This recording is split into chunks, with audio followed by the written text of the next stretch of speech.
Hi, I'm Diana North. I'm a general practitioner and I work at the Goodfellow unit at the University of Auckland. Today we're going to talk about the management of psoriasis in primary care. Our specialist today is Maneka Deo, a dermatologist from Counties Manukau, and she also works at the Skin Institute in Auckland. Hi Maneka. Hi. So Maneka, let's go back to basics. What sort of psoriasis do we see in general practice? So 90% of this is going to be chronic plaque psoriasis, which is so very common and presents as thickened plaques, typically on the extensor surfaces, but really anywhere on the body. The scalp is another very common place, and with its very characteristic overlying silvery scale. We should also be aware that psoriasis can be flexural. It's not only extensor. And flexural psoriasis can be in the axillary folds, the inframammary and intra-abdominal folds, and the groin, including the gluteal cleft. And in these areas, being moist areas, we won't see the scale on top. These areas will be flat, tend to be lacking in scale. They'll be symmetrical and erythematous. There's also guttate psoriasis, which is very commonly associated with infection, particularly streptococcal infection, and emerges in a more acute way, presenting as teardrop splats of psoriasis on the skin. That responds very well to different sorts of treatment. And finally, pustular psoriasis, which can be considered an emergency in many cases. It's a very unstable form of psoriasis causing sterile pustules in the skin. How do you explain psoriasis to your patients? Well, I explain it as psoriasis being a common inflammatory skin disorder, which is treatable but unfortunately not curable. That can really present at any age and tends to persist lifelong, but sometimes with very long inactive periods. Who tends to get psoriasis? Psoriasis tends to be more common in people with a family history. There are many gene associations with psoriasis. It's also more common in smokers, and it is associated with other conditions, including the metabolic syndrome. So people who have increased BMI, diabetes, they will have psoriasis more commonly. There's a lot of psychosocial sort of pressures on people with psoriasis. They often come in feeling really ashamed and embarrassed. What sorts of clinical and psychosocial issues are important for us to consider with patients with psoriasis? Well, you're right, psoriasis is a very stigmatizing disorder. Like many skin disorders, people will have significant social impacts. And interestingly, psoriasis has been found in studies to be perhaps more stigmatizing than other skin disorders. It often impacts on relationships and social function, self-esteem. There are also associations with depression, so depression is significantly more common in people with psoriasis. The clinical comorbidities are, it's important to remember psoriatic arthritis, and we know now that 15 to 20% of people with psoriasis may have psoriatic arthritis. We are picking it up more now. And the metabolic syndrome is heavily associated with psoriasis. So cardiovascular disease is more common, diabetes is more common, hypertension, hyperlipidemia, and fatty liver. How should GPs assess the severity of psoriasis? Well, there's a few different factors that go into determining the severity. One is body surface area affected by the psoriasis. And we can estimate that by using the handprint of one hand, which is roughly equivalent to 1% of the body surface area. Now that is a really hot tip. How to measure body surface area. Think about your hand as 1% of the person's body surface area. The other factors to think about are the degree of erythema, thickness and scale of the plaques, and this can range from absent to very severe. And this information goes into what we call a psoriasis area and severity index, otherwise known as a PASI score. How should GPs treat patients with psoriasis? Well, let's start with lifestyle factors. Stopping smoking is likely to help.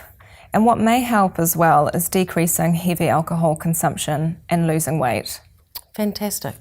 Another very basic step is to use emollients and advise people to use an emollient every day, because that is such a safe thing to do and will also decrease pruritus from psoriasis as well as scaling. If we move then to the pharmaceutical treatments, we have topical steroids, which are very important in managing psoriasis, as well as vitamin D analogues. And with topical steroids, usually for most areas of the body, you'll choose a moderately potent to potent topical steroid. The vitamin D analogue that's available in New Zealand is Divanex.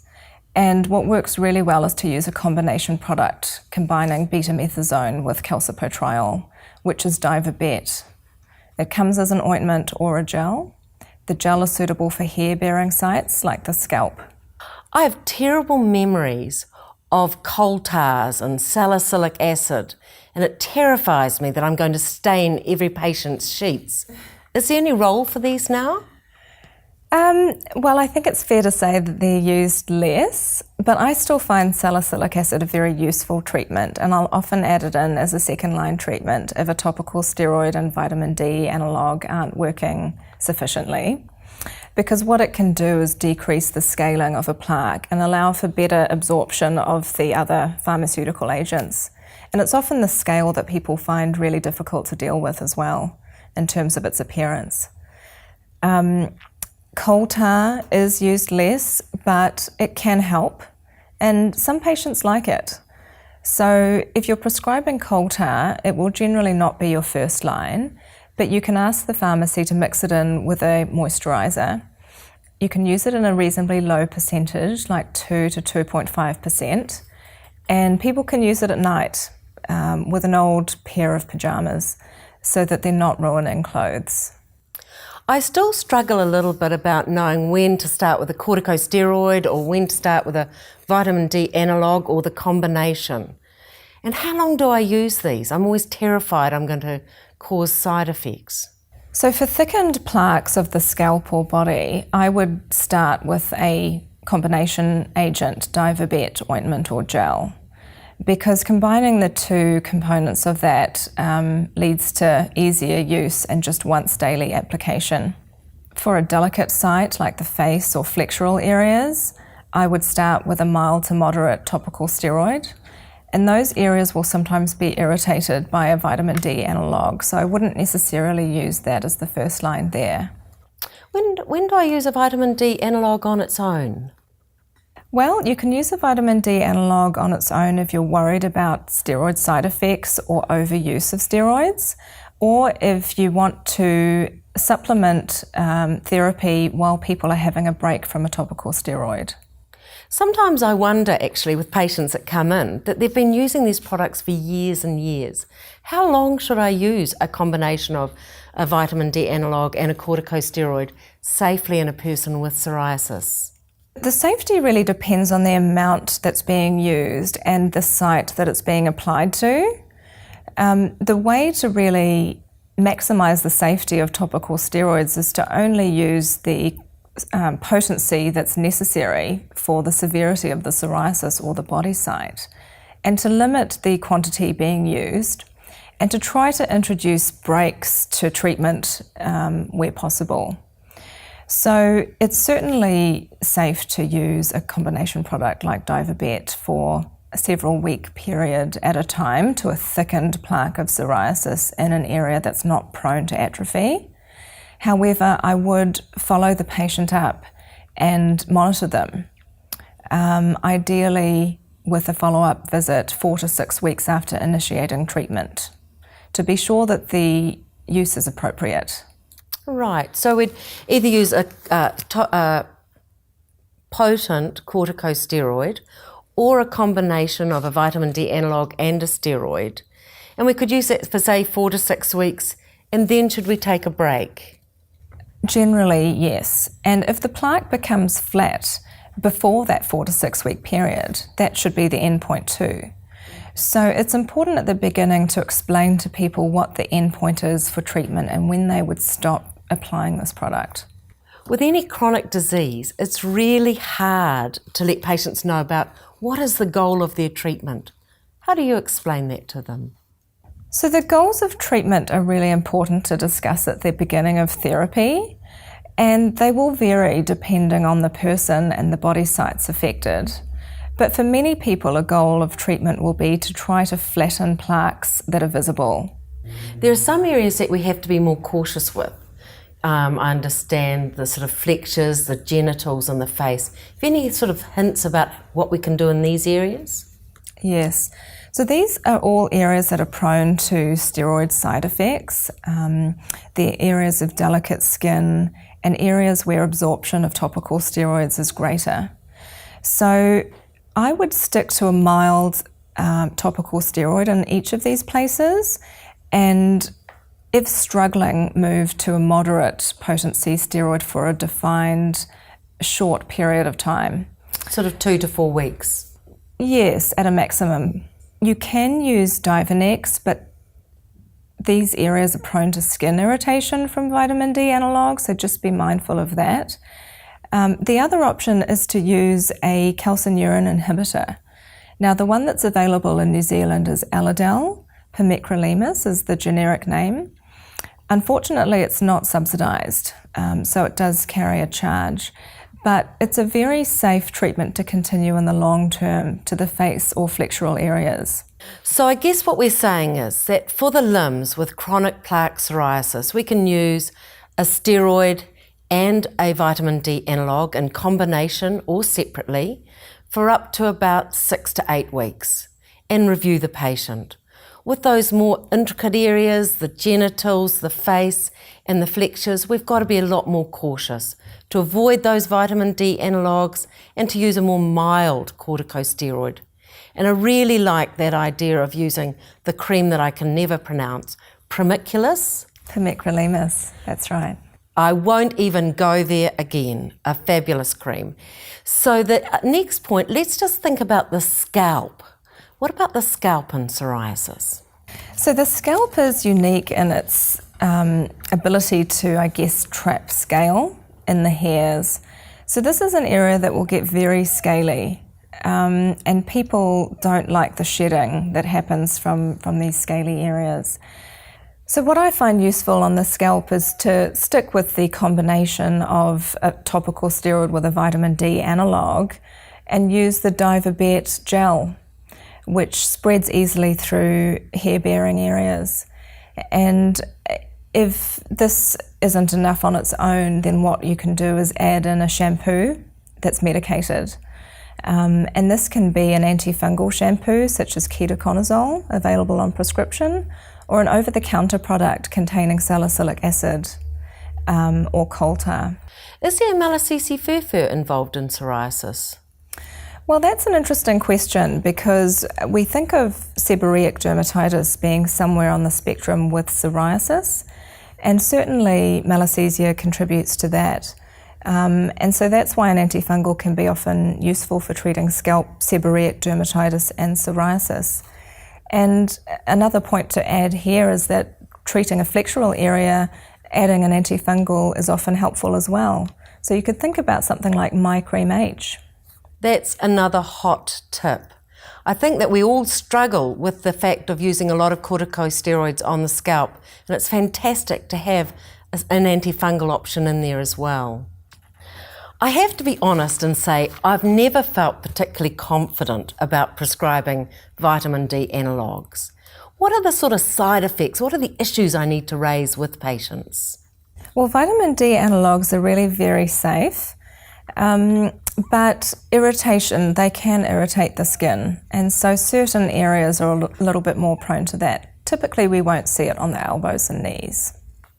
So that's where we go back to this whole idea of those more sensitive places being a little bit more cautious with the vitamin D analogues.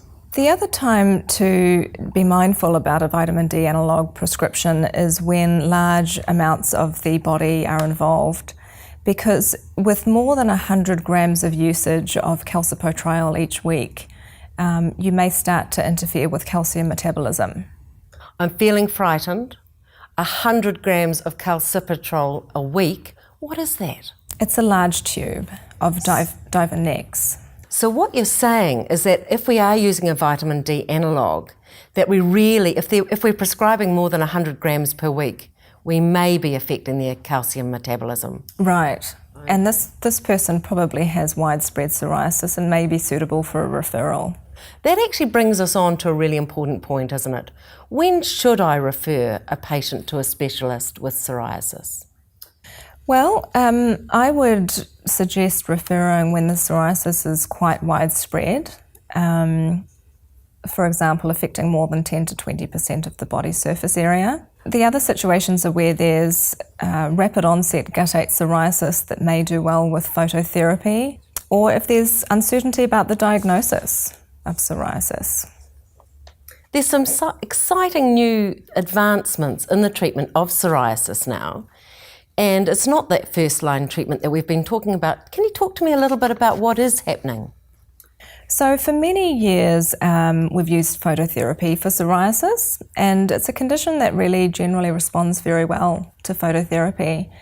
There are a number of systemic options for treatment as well that have again been used for some time.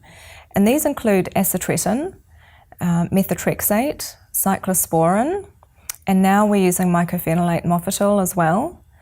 But the really big news in psoriasis these last few years has been using biologic treatments, anti-TNF agents, such as adalimumab, etanercept and infliximab. And really these work exceedingly well for psoriasis and can just about clear it very quickly. So what you're saying is that these newer products may actually be really useful for patients with psoriatic arthritis and psoriasis. Absolutely. The biologic treatments work really well for both. And people with psoriatic arthritis need assessment by a rheumatologist. And there are other systemic options as well that come before the biologics that are likely to be tried first. So things like methotrexate, which work very well for joints as well as cutaneous psoriasis. So there's another whole layer of treatment really, isn't there? We're using the topicals in primary care, but to feel confident to send on to our colleagues patients that have extensive psoriasis or psoriasis that just is not responding to our treatment. Yes, absolutely. Can you give me a few top tips that you would like to give me as a GP to manage psoriasis better in primary care? One really important aspect is to set the goals of treatment and the expectations of what's going to be achieved and do that early so that everybody's on the same page. It's important for people to be aware that psoriasis is a chronic condition and that it's not going to be treated this one time and go away forever. Another thing would be to think about the safety of the topical steroids that you're prescribing. But once you've done that and fulfilled, the needed safety mechanisms there, to then be confident and try to foster some confidence in the patients with using these products, because there's a lot of steroid phobia out there, which will make people less willing. Yes, we've had a lot of that sort of pulse treatment, not too long discussion, but clearly psoriasis is a very difficult condition to treat at times. Yes. I would absolutely agree with that. It can be, particularly when you're dealing with a very thickened plaque. And those areas are not going to disappear after a week or two of treatment. But what you may want to do is arrange a follow-up visit with them at 4 to 6 weeks' time to ensure that there aren't any side effects, and at which point you may be able to switch to a different treatment or encourage them to take a break from treatment before going back to it. One of the traps as a GP is that with people with chronic diseases is that we get caught in the repeat prescription trap. We just keep repeating. the treatment that we're giving them. Any thoughts on that? I think that's something that people like to have for convenience, just the ability to come in and pick up a repeat prescription. But really, I think that like any other condition, it's important to have those intermittent reviews of how things are going, ensuring that there are no side effects to treatment and that they're really doing things the way that they're meant to do things. And that's when we will maximise the safety and the efficacy of the treatments. Well, it strikes me that psoriasis is a difficult thing to treat. It's common in general practice. And in fact, I think some of the latest work is showing that it may even be increasing. Yes. So thank you for spending time with us. I think I feel a little bit better with these vitamin D analogues. I'm feeling a little bit more confident. I'm excited by the top tips that you've given us. And thank you very much for spending time with us today, Maneka. Thank you for having me.